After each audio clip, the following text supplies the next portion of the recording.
ঢাকা বিশ্ববিদ্যালয় থেকে আমি 25 বছর আগে ফার্স্ট ক্লাস পড়া ছাত্র, মাস্টার্স ফার্স্ট পড়া ছাত্র। আজকে আমি এখানে এসে আমার এই দুর্দশা। আমি গোছেরা কলেজ যে গভর্নিং সভাপতি এবং প্রতিষ্ঠাতা একজন আক্রমণ রুশের শিকার, এবং সে আমার আগেও কয়েকজনকে বরখাস্ত করছে, একজন আমাকেও রিজাইন দেওয়ার জন্য চাপ দিছিল।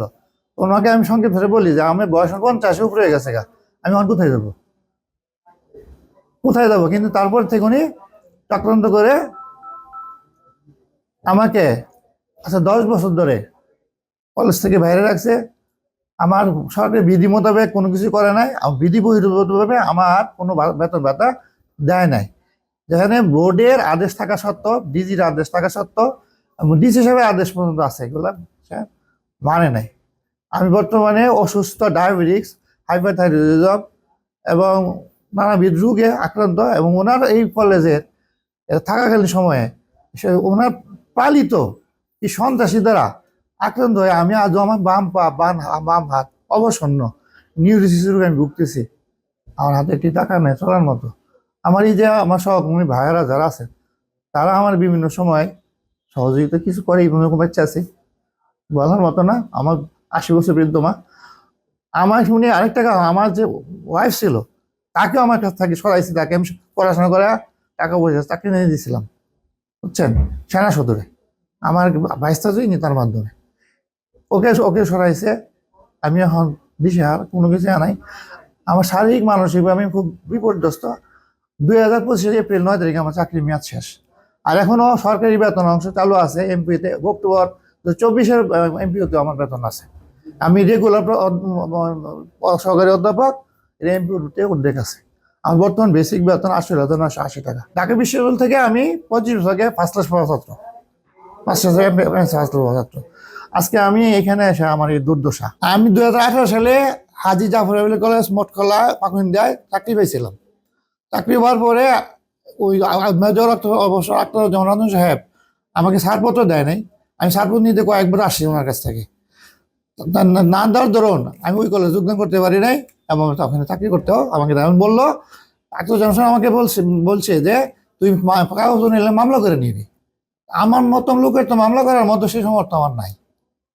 আমি নিজে খাইতে পারি না, আমি খাইতে পারি না, আমার মাকে বাদ দিতে পারি না, মা অসুস্থ, চিকিৎসা করতে পারি না। একদম বুবা ভাই, একটা বোন আছে, আমার প্রতিবন্ধী ভাই বোন আছে, ওনাকে আমি মানে পা ধরার সবকিছু আমি করছি, কিন্তু উনি আমার কথা শুনে নাই। আমার শিক্ষা দিবে, আমার দেখে মানুষ শিখবো, এরকম কথা বলে।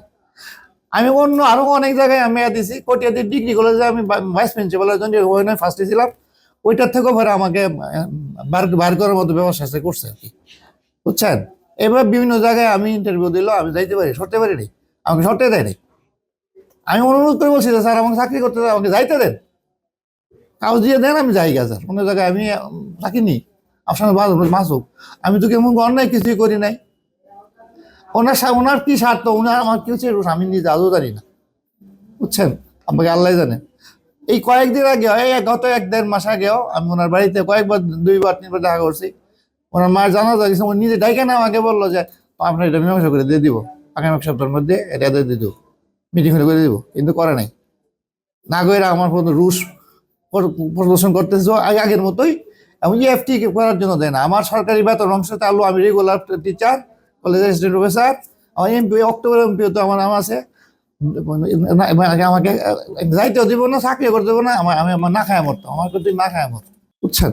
এখন আমার 80 বছরের বৃদ্ধ মা, আমার মাও তার সাথে ওনার সাথে কথা বলছে, স্যার দয়া করে আমার ছেলেকে ছাড়পত্র দিয়ে বিদায় করে দেয়, সে অন্য জায়গায় কিছু করুক। আমার মার সাথে সে মিসবিহেভ করছে, সে আমার এক বৃদ্ধ বয়োবৃদ্ধ 80 বছর মার সাথে ব্যবহার খারাপ করছে। রতন সাহেব ব্যবহার খারাপ করছে। আমি নিউরোসিসে ভুগতেছি। আমার এই তার অত্যাচারে আক্রমণে তার সন্ত্রাসীরা আমাকে কয়েকবার আক্রমণ করছে আমার উপর। যখন আমি রিজাইন দেই না কলেজ থেকে, আমি বলছি যে 50 বছর হয়েছে আমার বয়স, আমি এখন কোথায় যাবো আমাকে বলে দেন।